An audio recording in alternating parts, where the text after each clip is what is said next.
महाराज श्री की दिव्य जीवनी मैं अपने अनुभव के अनुसार आप लोग बता रहा था। इसमें कितना आप स्वीकार करते हैं ये आपकी इच्छा के ऊपर है। अगर हम ये देखें कि महाराज श्री में या महाराज श्री के द्वारा किस शक्ति का प्रादुर्भाव हुआ है तो ये स्पष्ट हो जाता है कि ये है एक विशिष्ट अवतार है। महाराज श्री का जन्म शरद पूर्णिमा की रात्रि को हुआ। ये वो रात्रि है जिस दिन आज से 5000 वर्ष पूर्व राधा रानी ने महारास रस सब गोपियों को प्रदान किया था।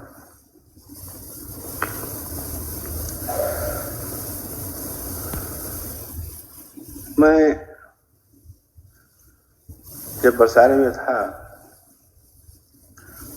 उसके पूर्व, बरसाने आने के पूर्व जो संन्यास लिया उसमें हमने वेदांत ग्रंथों का अध्ययन किया, पुराणों का, अन्य शास्त्रों का। गुरु शंकराचार्य के पद को छोड़ करके मैं वृंदावन आया, तो बरसाने आया। जब वृंदावन आया तब उसमें मैंने वैष्णव ग्रंथों का अध्ययन किया। चैतन्य चरितावली जब मैंने पढ़ा, चैतन्य महाप्रभु की जीवनी, उनका भाव, हरि बोल का नाम संकीर्तन, अंत समय के उनका राधा भाव का आवेश, तो मेरे हृदय में ऐसी इच्छा हुई कि चैतन्य महाप्रभु ने किस रस का को प्रवाहित किया, वो वही रस है जो श्री कृष्ण ने प्रतिदिन प्रवाहित किया था। उनसे मिलें, ऐसी इच्छा हुई। मैं वृंदावन से फिर बरसाने आ गया। बरसाने आने के कुछ दिवस पश्चात ही महाराज श्री के एक सत्संगी द्वारा महाराज श्री का परिचय प्राप्त हुआ और मैं महाराज श्री से आकर के इलाहाबाद में मिला। जिस भाव का मैंने चैतन्य चरितावली में अध्ययन किया था, समझा था, जिन्हें राधा रानी की कृपा का अनुभव मैंने बरसाने में किया था, हमको वो सब महाराज श्री में प्रकट रूप में अनुभव में आया। हमको ये लगा कि जो कृपा राधा रानी की मेरी ऊपर थी बरसाने में, वही महाराज श्री हैं।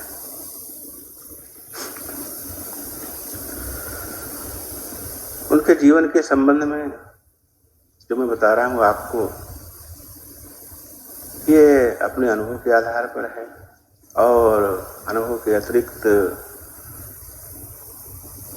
जो ग्रंथों में प्रतिपादित है उसके आधार पर भी मैंने आपको पहले बताया है। जैसे चैतन्य चरितावली एक प्रामाणिक ग्रंथ है चैतन्य महाप्रभु के विषय में। उसमें भगवान के स्वरूप का निरूपण है, भावों का निरूपण है, चैतन्य महाप्रभु के विभिन्न भावों का निरूपण है, उनके राधावतार होने का निरूपण है। उसके अतिरिक्त छठ संदर्भ जीव गोस्वामी का, रूप गोस्वामी का उज्ज्वल नीलमणि और श्रीमद् भागवत जो प्रधान मूर्धन्य ग्रंथ है, उसके आधार पर हमको ऐसा लगा कि चैतन्य महाप्रभु जी ही श्री महाराज जी के रूप में प्रकट हुए। श्रीमद् भागवत सब ग्रंथों का सार है, सर्व वेदांत साराम की। वल्लभाचार्य ने श्रीमद् भागवत को सर्व प्रमुख ग्रंथ माना है प्रमाण में। वेदाः श्रीकृष्ण वाक्यानि व्याससूत्राणि चैव हि समाधि भाषा व्यासस्य। उपनिषद, गीता, ब्रह्मसूत्र ये उत्तरोत्तर भागवत सिद्धांतों का निरूपण करते हैं। भागवत सिद्धांत में 3 वस्तुएं हैं, जीव का स्वरूप, ब्रह्म का स्वरूप, माया का स्वरूप, तथा जीव को भगवान की प्राप्ति कैसे हो अतः भक्ति के द्वारा, और वो भगवान का स्वरूप क्या है, भगवान का सर्वोपरि स्वरूप क्या है, इन सबका निरूपण ग्रंथ में हुआ है। तो जिस स्वरूप का दिग्दर्शन उपनिषद में कुछ कुछ किया, उपनिषद में भगवान के सब स्वरूपों का वर्णन आया है, शंकर भगवान का, दुर्गा का, भगवान विष्णु का, भगवान राम का, भगवान कृष्ण का। लेकिन एक जो बहुत प्रसिद्ध वाक्य है, रसो वैसा, भगवान रस स्वरूप है, रसमय है, रस ही है। वो रस आनंद शब्द दिया है भगवान के लिए, आनंदम ब्रह्म। तो आनंद और रस में कुछ अंतर हुआ? अंतर है। आनंद का सार सर्वस्व रस है, और वो रस है सह। स शब्द पुल्लिंग है, यानी वो भगवान का वो स्वरूप रसमय है। पर वो स्वरूप कौन सा है? राम का है, विष्णु का है, किसका है, ये यहां नहीं बताया गया, सा कह दिया, सा रसः, वो रस है। लेकिन आगे चलकर फिर बताया कि नहीं, वो भगवान का वो स्वरूप, वो कौन सा स्वरूप है? वो श्री कृष्ण का स्वरूप है, श्री कृष्ण का स्वरूप। तम ध्यायेत, तम रसेत, तम भजेत। ये किसमें आया है? कृष्णोपनिषद में, कपालोत्तरतापनी उपनिषद में। इनमें ये सब वाक्य आए हैं। यानी वो श्री कृष्ण भगवान ही रसमय हैं, और यह वाक्य 108 उपनिषद में केवल एक बार आया है, केवल श्री कृष्ण के लिए ही आया है कि वो हो रसमय है। यानी श्री कृष्ण सर्वोपरि भगवान के स्वरूप हैं, पूर्णतम पुरुषोत्तम ब्रह्म श्री कृष्ण है। फिर आगे बतलाया कि वो श्री कृष्ण और राधा एक हैं। रसाब्धिर देहेन एका क्रीडनार्थम सुधाभूत। वो रस, जो रसा बताया, रस रसाब्धि ही, वो रस ही 2 रूप में दिखाई पड़ता है, 2 रूप में है। रस एक है, वही एक रस राधा है, वही एक रस कृष्ण है। उनका हृदय, उनका मन, उनका प्राण, उनकी बुद्धि सब एक है। शरीर 2 है, राधा और कृष्ण। ये हम राधा, श्री कृष्णा। जो राधा है वही कृष्ण है। राधा पहले इसलिए कहा कि श्री कृष्ण के अंतरात्मा राधिका जी है। प्राणाधिष्ठात्री सा देवी, यह वाक्य पुराणों में बहुत बार आया है। श्री कृष्ण की आत्मा तो राधिका दस्य, श्री कृष्ण के प्राणों की अधिष्ठात्री देवी राधिका जी। तो हमारे यहाँ उपनिषदों में सब वाक्य स्पष्ट रूप से आए हैं, और उन्हीं की व्याख्या सब ग्रंथों में हुई है। लेकिन श्रीमद् भागवत में सब सिद्धांतों का निचोड़ रख दिया गया है। वो प्रकट रूप में श्री कृष्ण तत्व की व्याख्या भागवत में हुई, और राधा तत्व उसमें सन्निहित है। जब वेदव्यास ने श्रीमद् भागवत का निर्माण किया, ये भागवत बहुत नव निर्माण नहीं किया। भागवत भी अनादि ग्रंथ है, ये हमेशा रहता है। लेकिन वेद व्यास जी इसको हर बार कलयुग के प्रारंभ में उसको पुनः प्रकट कर देते हैं, रिप्रोड्यूस करते हैं। उसका नवनिर्माण नहीं होता, उसको प्रकट करते हैं। तो उस भागवत में जब वेद व्यास जी ने निरूपण करना प्रारंभ किया श्री कृष्ण का, उनको ध्यान में आया कि राधा रानी की महिमा का गान मैं किन शब्दों में करूं। राधा रानी की वास्तविक महिमा शब्दों में नहीं हो सकता है, वो वेद वाणी के भी परे है वो तत्व। तो उन्होंने श्रीमद् भागवत में राधा रानी को कहीं कहीं पर उनके स्वरूप का वर्णन कर दिया, लेकिन प्रच्छन्न रूप में, प्रकट रूप में नहीं। जो उसके विद्वान समझते हैं कि कहाँ पर किस जगह पर राधिका जी का वर्णन श्रीमद् भागवत में आया है। ऐसे कई प्रसंग हैं। जब सुखदेव जी ने श्रीमद् भागवत का पारायण प्रारंभ किया तो अपनी प्रथम वंदना में ही राधिका जी के स्वरूप का वर्णन किया, और वो तो वृंदावन के ही हैं। सुखदेव जी हर समय राधिका जी के ध्यान में निमग्न रहते हैं। एक पुराण में ये जगह एक प्रसंग आता है कि अगर सुखदेव जी राधे राधे राधे कीर्तन करने लगे तो उनको मूषा षण्मासिकी भवेत, उनको 6 महीने की भाव समाधि हो सकती है।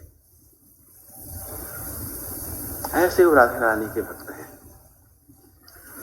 तो जब सुखदेव जी ने भागवत सुनाई परीक्षित को, तो सोचा कि परीक्षित तो भगवान के प्रेम को नहीं चाहता, परीक्षित तो केवल मुक्ति की कामना है, भगवान से मिलने की इच्छा है। तो यद्यपि सुखदेव जी के हृदय में राधा रानी हर समय थी, उनके मुख से जो भी वाणी निश्चित हुई भागवत के रूप में, वो प्रत्येक वाणी में राधा रानी प्रयुक्त हैं। लेकिन उसको जानने के लिए उस प्रकार की भावना, उस प्रकार का हृदय, उस प्रकार की दृष्टि चाहिए। तो राधा तत्व भागवत में ओतप्रोत है। सबसे बड़ी बात, जब महारास का वर्णन किया तो महारास राधा रानी के बिना कैसे हो सकता है? इम्पॉसिबल है। जहां महारास है वहां राधा रानी है, राधा रानी ही महारास करती हैं। योग माया उपासिता, ये वाक्य आया है 5 अध्याय के 5वें श्लोक के प्रारंभ में ही। योग माया उपासिता, योग माया राधा रानी है। श्री कृष्ण ने राधा रानी का ध्यान किया। काशी राधा रानी, आपकी आज्ञा हो तो मैं महाराज प्रारंभ करूं। राधा जी प्रकट होती उपासिता। राधा जी ने कहा कि प्रियतम क्या इच्छा है? श्री कृष्ण ने कहा कि रास का समय आ गया है। राधा रानी ने कहा ठीक है। उसके पश्चात श्री कृष्ण ने बंशी बजाई थी और गोपियों को बुलाया था। तो श्रीमद् भागवत में राधिका जी का वर्णन यथेष्ट है, लेकिन वो जानने की आवश्यकता है। वही जो राधिका कृष्ण ने बतलाया कि राधिका जी श्री कृष्ण की प्राण हैं, आत्मा हैं, सर्वस्व हैं, अतः श्री कृष्ण राधा रानी की उपासना करते हैं। तो श्रीमद् भागवत में ब्रह्म तत्व से लेकर के और राधा तत्व तक का वर्णन है। उसके साथ में सब प्रकार की उपासनाओं का वर्णन है, लेकिन सर्वाधिक प्रमुख जो उपासना है वो श्री कृष्ण की निष्काम भक्ति है। धर्म प्रोचित कैतवः, यह निष्काम भक्ति ही भागवत का मुख्य उद्देश्य है, मुख्य तात्पर्य है। निष्काम भक्ति श्याम सुंदर की, राधा कृष्ण की। प्रोजित कैतवः, कोई कामना नहीं, ना स्वर्ग की कामना, ना मोक्ष की कामना, ना किसी प्रकार की कामना। तो वल्लभाचार्य ने भागवत को प्रमुख प्रमाण माना। जो भागवत में नहीं है वो हो न तन मानन कथंचन है, उसको नहीं मानना है। अब देखिए उस कृष्णावतार में जिसका वर्णन श्रीमद् भागवत में है, श्री कृष्ण ने उस रस को प्रवाहित किया। वेदव्यास ने उसका वर्णन श्रीमद् भागवत में कर दिया। सुखदेव जी ने उसी को राधामय बना दिया उस भागवत को, और उसी भागवत का रस, ब्रज रस, निकुंज रस श्री महाराज जी जीवों को लुटाने लगे। चैतन्य महाप्रभु जी ने जब अवतार लिया तो उनके अवतार का एक मुख्य प्रयोजन था कि हम जीवात्माओं के बीच में अवतार लें, इसलिए समस्त जीवों को लाभ देना है और वो रस प्रदान करना है जिस रस का प्रकाश किसी संत के द्वारा इसके पूर्व नहीं हुआ था। तो चैतन्य महाप्रभु जी ने हरि बोल हरि बोल हरि बोल, इस हरि बोल के माध्यम से उस वृंदावन भाव की उच्चतम अवस्था की रस को प्रवाहित किया, प्रकाशित किया, वितरित किया, और जिसके जितनी श्रद्धा थी उसने उसका लाभ लिया। और हरे नाम संकीर्तन का भी विशेष प्रचार किया। हरे राम राम राम हरे हरे, इसका संकीर्तन हरि बोल भावावेश में, ये सब शास्त्रों में वर्णित है चैतन्य चरितामृत विशेष रूप से। महाराष्ट्र में ठीक वही भाव प्रकट हुआ। इसी से यह स्पष्ट है चैतन्य महाप्रभु जी ही महाराज बन करके अवतरित हुए। इससे अधिक स्पष्ट प्रमाण और क्या हो सकता है? अकाट्य प्रमाण है ये। जब महाराज जी ने कीर्तन कराया हरि बोल का प्रथम बार आगरे में, तो लोग उस हरि बोल नाम संकीर्तन से इतने प्रभावित हुए, उनका हृदय गदगद होने लगा कि अरे ये अलौकिक नाम संकीर्तन मैंने कभी देखा न कभी सुना। लेकिन जो भक्तगण थे वो उस भाव में विभोर हो रहे थे, कीर्तन के भाव।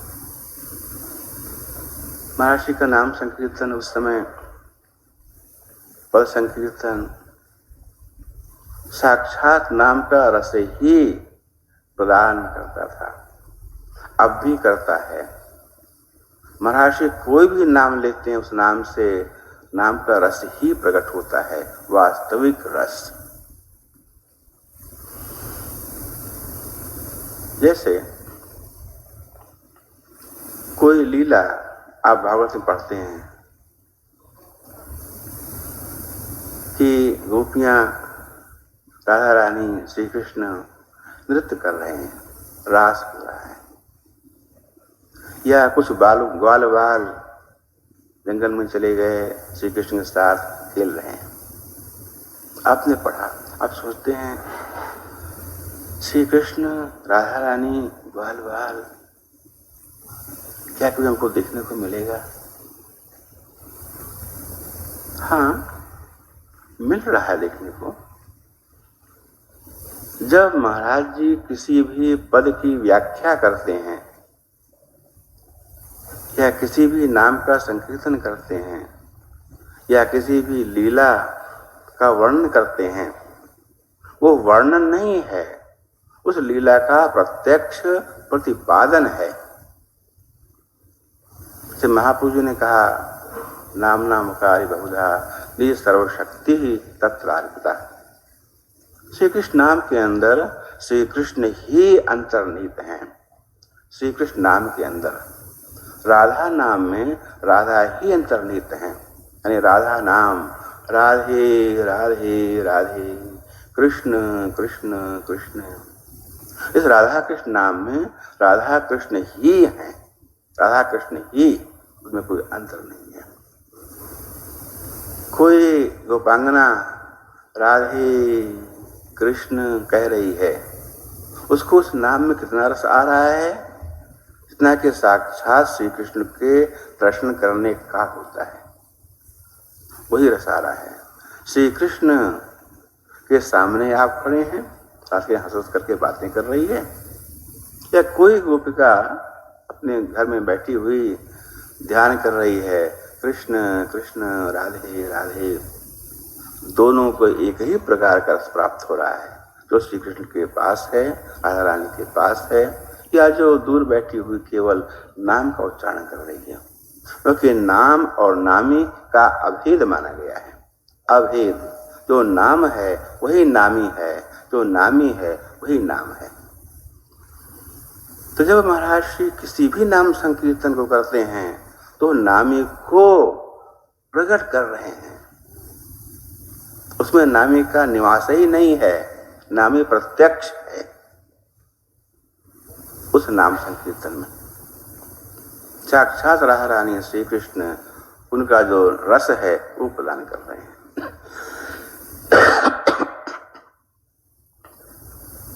अब लीला वर्णन में कई बार ऐसा हुआ, भक्तों का ऐसा अनुभव है कि महाराज जी को लीला वर्णन कर रहे हैं। मान लो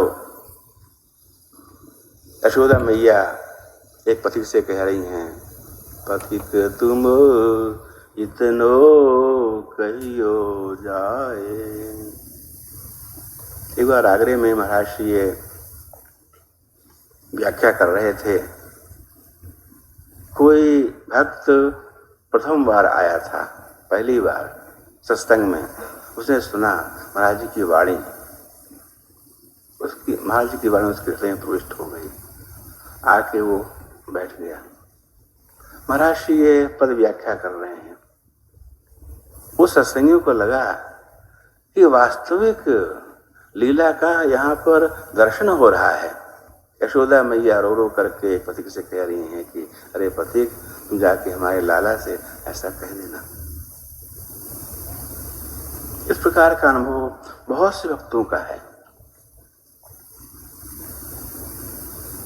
जब महाराज श्री किसी भी लीला का वर्णन करते हैं, रास लीला हो, ग्वाल बाल की लीला हो, कोई लीला हो, तो वो लीला प्रकट रूप में यहाँ पर है, हो रही है। अभी आपकी भावना पर है कि आप अपनी भावना के अनुसार कितना उसका लाभ लेते हैं। जैसे महाराज जी बार बार जोर देते हैं कि आप लोग रूप ध्यान कीजिए, रूप ध्यान पूर्वक ही नाम संकीर्तन कीजिए, पद का गान कीजिए, लीलाओं का ध्यान कीजिए, रूप ध्यान पूर्वक ही। जब अपने ध्यान को आप लगाएंगे, लीला हो रही है, आपने अपने मन को लगाया श्रद्धा पूर्वक, तो उसका जो अनुभव है आपकी भावना के अनुसार आपको हो सकता है। तुम्हारे कहने का अभिप्राय ये है कि जब महाराज जी लीला दर्शन करते हैं, लीला का गान करते हैं, तो लीला सिर्फ गान नहीं कर रहे हैं महाराज जी, लीला दिखा रहे हैं आपको, वो लीला हो रही है वास्तव में। तो श्री कृष्ण ने, राधिका जी ने लीला प्रकट की 5000 वर्ष पूर्व, वेदव्यास ने उसको भागवत में लिखा और महाराज ने उसी लीलाओं को अब पुनः प्रकट करके दिखाया। लेकिन संतों ने देखा, साधकों ने अपनी योग्यता अनुसार कुछ कुछ अनुभव किया, क्योंकि यह लीला प्राकृतिक जगत में जीवों के बीच में हो रही है, यह लीला दिव्य जगत में या दिव्य जीवात्माओं के बीच में नहीं हो रही है। इस प्रकार हम अपने बुद्धि में ये भाव बनाते रहें कि हमें क्या प्राप्त हो रहा है इस जीवन काल में, इस जीवन में हमें क्या प्राप्त हो रहा है। ये मानव जीवन, इतनी लाइफ आपकी बीत चुकी, जो भी आपकी उम्र होगी 25, 50, 60 जो भी है, कुछ थोड़ा सा बचा है। जो बचा है उसमें भी कितना समय आप निकाल लेते हैं, सोने में, खाने में, पीने में, गपशप करने में, काम करने में, ऑफिस जाने में, घर का काम करने में कितना समय आपको मिलता होगा? बहुत थोड़ा। अगर आप सोचिए कि 24 घंटे में से जो आप घर जाएंगे यहाँ से, कितने समय आप इस मनगढ़ का, इस सत्संग का ध्यान करते हैं, कितनी देर? तो आपको लगेगा कि बहुत देर नहीं करते हैं। हाँ, भावना रहती है कुछ न कुछ, लेकिन गंभीरतापूर्वक ध्यान बहुत नहीं हो पाता है। तो जो थोड़ा समय बचा हुआ है शरीर छूटने के पूर्व, इसका पूर्ण उपयोग करना है। और पूर्ण उपयोग के लिए इस ज्ञान की, इस निष्ठा की परम आवश्यकता है।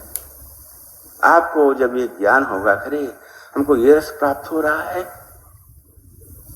जो 5000 वर्ष में केवल एक ही बार हुआ था महाप्रभु जी के जीवन काल में, वो रस हमें मिल रहा है अब वर्तमान में, तो आपकी भावना सुधा बढ़ जाएगी। लेकिन ये ज्ञान आपको बुद्धिपूर्वक अपनी बुद्धि में स्थिर रखना होगा।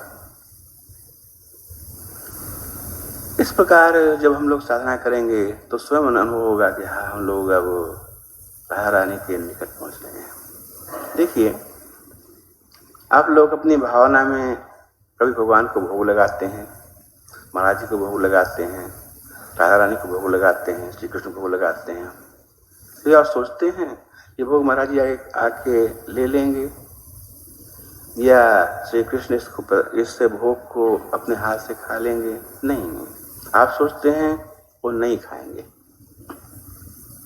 पहले ही आप सोच लेते हैं, अरे हमारा भोग राधा रानी कैसे ग्रहण करेंगी, तो भोग लगा रहे हैं। बहुत दूरी आप में है, प्रिया प्रियतम में और महाराज जी में, वो दूरी बहुत है। उस दूरी को कम करना नहीं, क्यों नहीं खाएंगे? हमारे हैं तो हमारे हैं तो हमारे हैं। बस साधना से यही दूरी कम होती जाती है। लगता है कि नहीं, बिल्कुल हमारे ही हैं और हर समय मेरे पास में हैं। जब दूरी कम होती जाएगी, हृदय शुद्ध होता जाएगा, तो दूरी बिल्कुल कम हो जाएगी। उस समय आपको वो प्राप्ति हो जाएगी। लेकिन उस दूरी को हमें कम करना पड़ेगा साधना पूर्वक। और साधना जब प्रगाढ़ होगी, यानी तब प्रगाढ़ होगी जब आपके बुद्धि में ज्ञान परिपक्व होकर के स्थिर रहेगा कि आपको क्या रस प्राप्त हो रहा है, उसकी क्या महत्व है।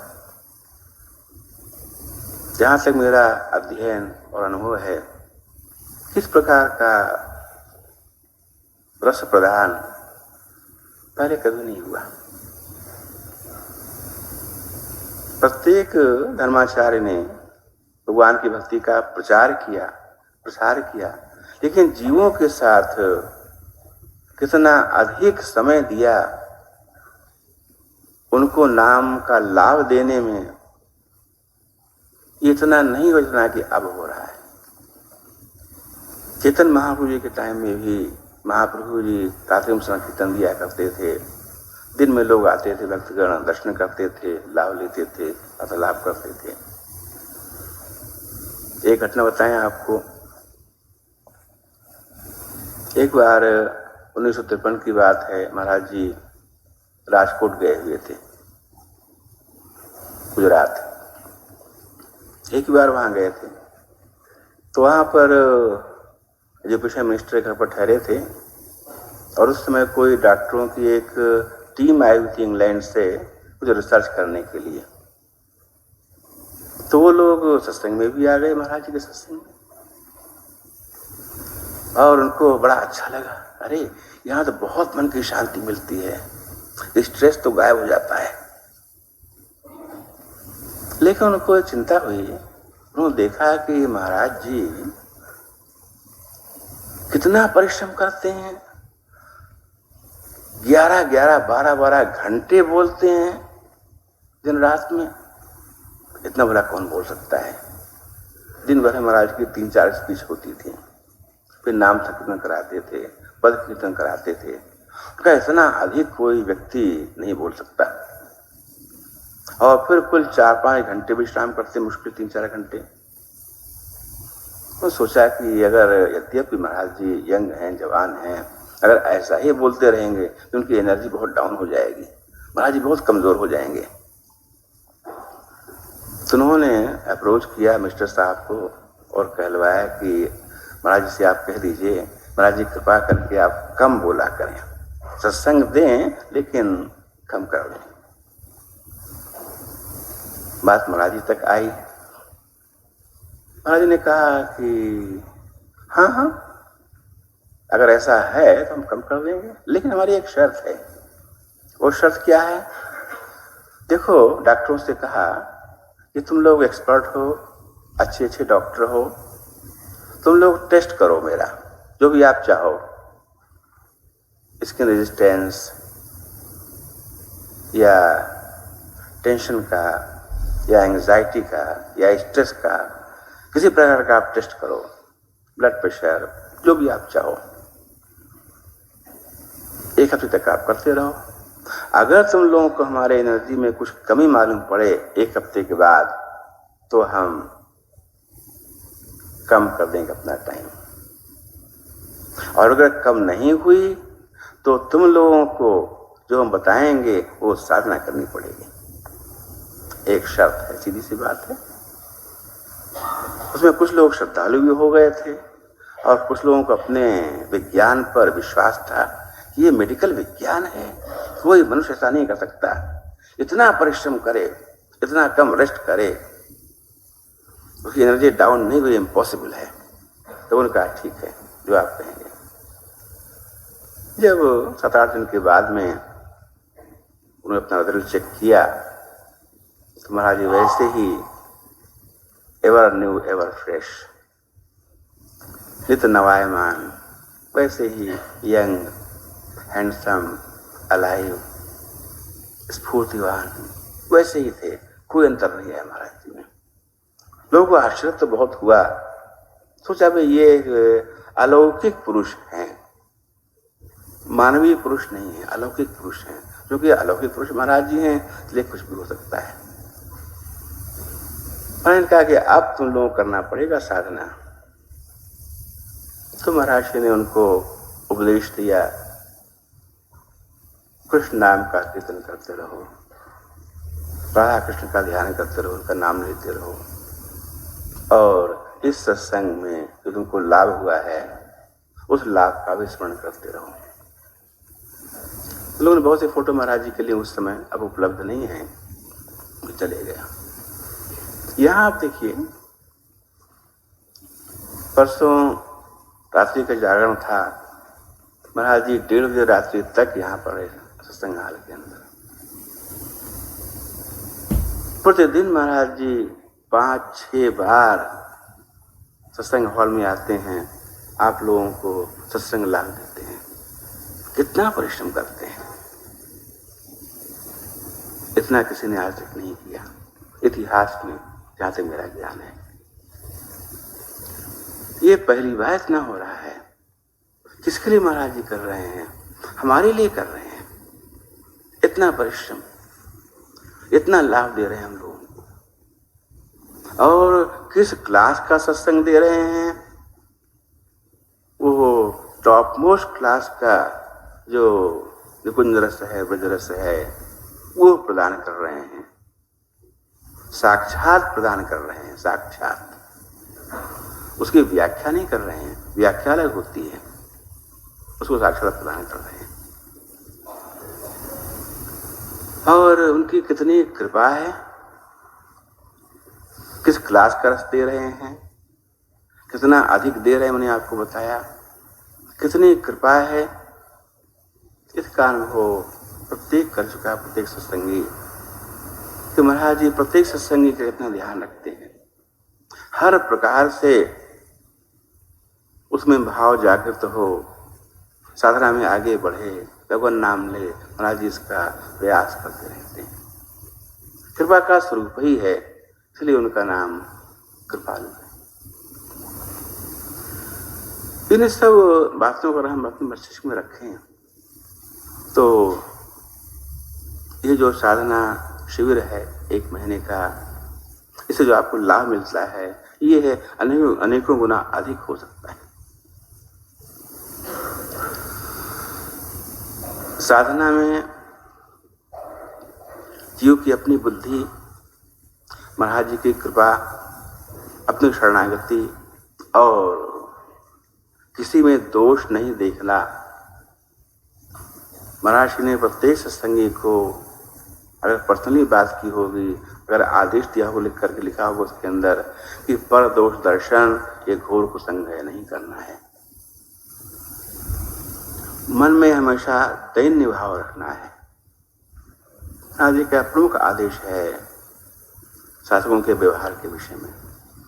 हम लोग कितना उसका पालन करते हैं भूल जाते हैं। चाय पीने गए, उसमें दोष देखा, वाट ले रहे हैं वो ऐसा है, सत्संग बैठे हैं वो ऐसी है वो ऐसा है, तो क्यों करते हैं, क्यों भूल जाते हैं? ज्ञान विस्मृत हो गया कि यह जीवन का एक एक क्षण मूल्यवान है। एक एक क्षण, प्रत्येक क्षण क्षणभंगुर जीवन है। आप लोग रोज आरती में गाते हैं क्षणभंगुर जीवन है, इसलिए एक एक क्षण का उपयोग करना है। हम भूल जाते हैं कि जीवन क्षणभंगुर है, मृत्यु कोई भी आ सकती है। प्रत्येक क्षण का उपयोग करना है। ये समय कितना मूल्यवान है, क्या वस्तु हमें प्राप्त हो रही है, हमें भूल जाते हैं। जब भूल गए तब सारे दोष प्रकट हो जाते हैं। उसकी बुराई, उसकी भलाई, अपने में अच्छाई दिखती है, दूसरे में बुराई दिखती है। ये सब आपके जो माइक भाव हैं उनको प्रोत्साहन देते हैं। तो अगर हम लोग इस अवसर के लाभ को, क्या लाभ मिल रहा है, यही ज्ञान परिपक्व करें कि जीवन में हमको क्या मिल रहा है जो पहले कभी नहीं मिला। और ये बहुत आवश्यक है प्रत्येक साधक के लिए। आप देखिए कि कितनी जल्दी आपको साधना में अनुभूति होने लगती है। अनुभूति कराना तो महाराज जी का कार्य ही है। एक बार सत्संग हो रहा था, महू की बात है, रात्रि में सत्संग हो रहा था, तो महाराज जी ने एक पद गाया। उसका संक्षिप्त आशय यही था कि श्री कृष्ण रास कर रहे हैं।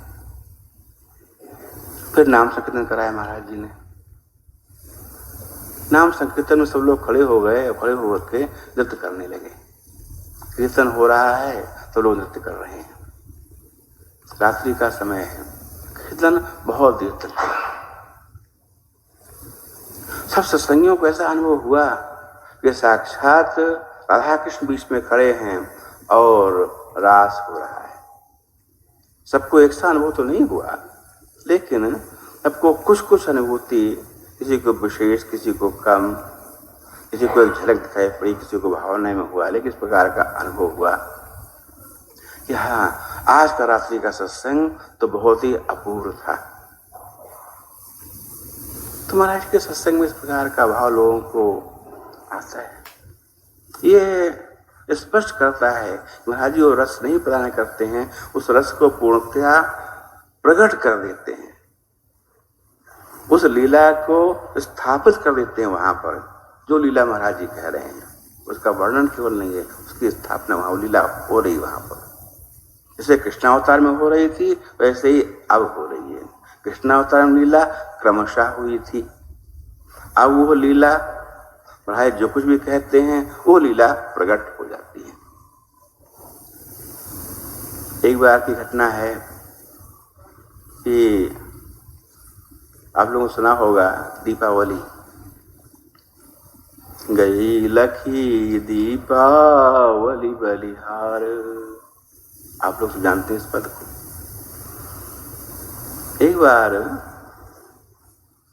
नर्मदा खंड में महाराज कीर्तन करा रहे थे, अखंड कीर्तन था। तो उस अखंड कीर्तन में जहाँ स्थान था वो स्थान नर्मदा से कुछ थोड़ा सा ऊपर था, तो नर्मदा वहां से दिखाई पड़ती थी। सुंदर दृश्य था।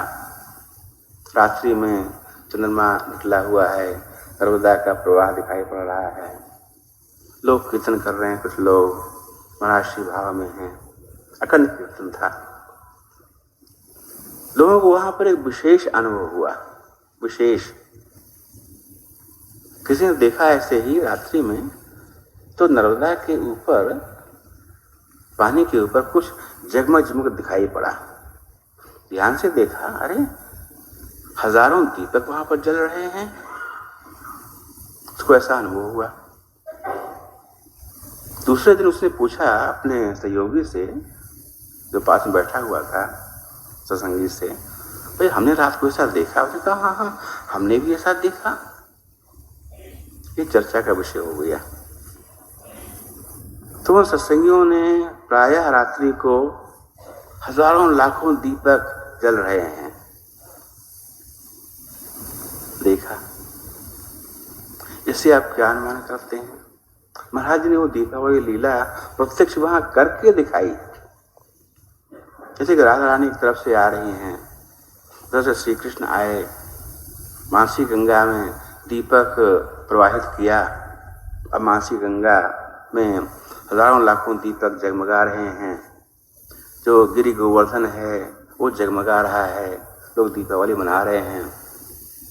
वो लीला जो आज से 5000 वर्ष पहले हुई थी, वही लीला साक्षात महाराज ने वहां करके दिखा दी।